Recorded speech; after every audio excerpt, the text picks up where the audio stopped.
Hello everyone.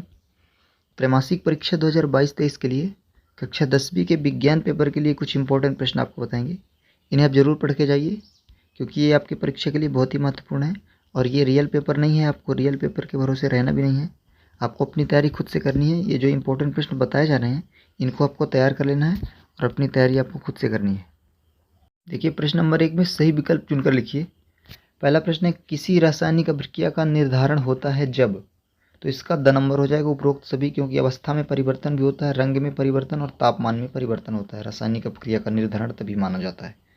दूसरा प्रश्न है, यदि मैग्नीशियम रिबन को वायु में दहन किया जाए तो चमकदार श्वेत लौ उत्पन्न होती है एवं यह श्वेत चूर्ण में परिवर्तित हो जाता है। ये चूर्ण रासायनिक रूप है। ये किसका रूप माना जाएगा? मैग्नीशियम ऑक्साइड का। अ नंबर पे दिया हुआ है, इसका सही आंसर हो जाएगा। तीसरा प्रश्न है, कैल्शियम ऑक्साइड की जल के साथ अपक्रिया किस प्रकार की होती है? जो कैल्शियम ऑक्साइड की जल के साथ जब अपक्रिया होगी तो किस प्रकार की होगी? तो ये क्या कहलाएगी? ऊष्माक्षेपीय अभिक्रिया। ब नंबर इसका सही हो जाएगा। इसके आगे प्रश्न नंबर 4 में है, निम्नलिखित में से कौन सा भौतिक परिवर्तन नहीं है? तो निम्न में से कौन सा भौतिक परिवर्तन नहीं है? ब नंबर पे दिया हुआ है एलपीजी का दहन। चौथे का हो जाएगा ब नंबर, एलपीजी का दहन। पांचवा प्रश्न देखिए, जल का विद्युत अपघटन एक अभिक्रिया है। हाइड्रोजन एवं ऑक्सीजन के निकलने में मोल अनुपात होगा। इसका सही आंसर द नंबर पे दिया है 1:2। ये इसका सही हो जाएगा। छठवां प्रश्न है, देर तक सिल्वर क्लोराइड को सूर्य के प्रकाश में रखने पर वह काला पड़ जाता है। तो इसका सही आंसर द नंबर पे है, सिल्वर क्लोराइड का उपचयन हो जाता है। तो इसका भी ये सही आंसर हो जाएगा। इसके आगे देखेंगे अगला प्रश्न। प्रश्न नंबर 2 में है, रिक्त स्थानों की पूर्ति कीजिए। जिसका पहला प्रश्न है, शाकीय पौधे नेटल के डंक में मेथेनोइक अम्ल उपस्थित होता है। तो पहले का हो जाएगा मेथेनोइक अम्ल, मेथेनोइक अम्ल।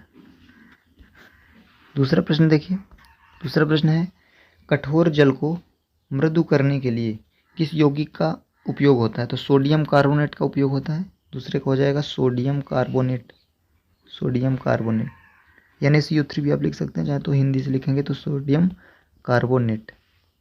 तीसरा प्रश्न है, अम्लीय वर्षा का पीएच मान कितना होता है? तो ये बताना। अम्लीय वर्षा का जो पीएच मान है वो 5.6 से कम होता है। तीसरे का हो जाएगा 5.6 से कम। प्रश्न नंबर 4 है, सोडियम हाइड्रोजन कार्बोनेट का सामान्य नाम। सोडियम हाइड्रोजन कार्बोनेट का जो सामान्य नाम है वो क्या है? बेकिंग सोडा कहते हैं इसको। तो लिख सकते हैं बेकिंग सोडा, बेकिंग सोडा। प्रश्न नंबर 5 है, सिरके में अम्ल उपस्थित होता है। तो सिरके में कौन सा अम्ल होता है? एसिटिक अम्ल होता है। 5वें का हो जाएगा एसिटिक अम्ल, एसिटिक अम्ल। छठवां देखिए, इसका हो जाएगा एसिटिक अम्ल। और छठवां है, चूना पत्थर, खड़िया एवं संगमरमर किसके विभिन्न रूप हैं? तो ये कैल्शियम कार्बोनेट के हैं। तो इसको चाहें तो इस तरह से लिख सकते हैं CaCO3। तो ये इसका आंसर हो गया। तो ये खाली स्थान के जो आंसर थे आपके रिक्त स्थान के। इसके आगे देखेंगे अगला प्रश्न। अगला प्रश्न है, सत्य असत्य लिखिए। फर्स्ट है, बुझे हुए चूने का सूत्र CaCO3 होता है। तो ये असत्य हो जाएगा, पहले का असत्य है। दूसरा है, संक्षारण की प्रक्रिया अत्यधिक तीव्र रासायनिक प्रक्रिया है। तो ये भी असत्य हो जाएगा, दूसरा भी असत्य है। तीसरा प्रश्न है, सूर्य के प्रकाश में सिल्वर क्लोराइड का विघटन सिल्वर एवं क्लोरीन में हो जाता है। तो ये सत्य हो जाएगा, तीसरे का सत्य है। इसके आगे अगला क्वेश्चन है, दानेदार जस्ते पर तनु सल्फ्यूरिक अम्ल की अभिक्रिया से H2 गैस का निर्माण होता है। तो ये भी सत्य है, चौथा भी सत्य।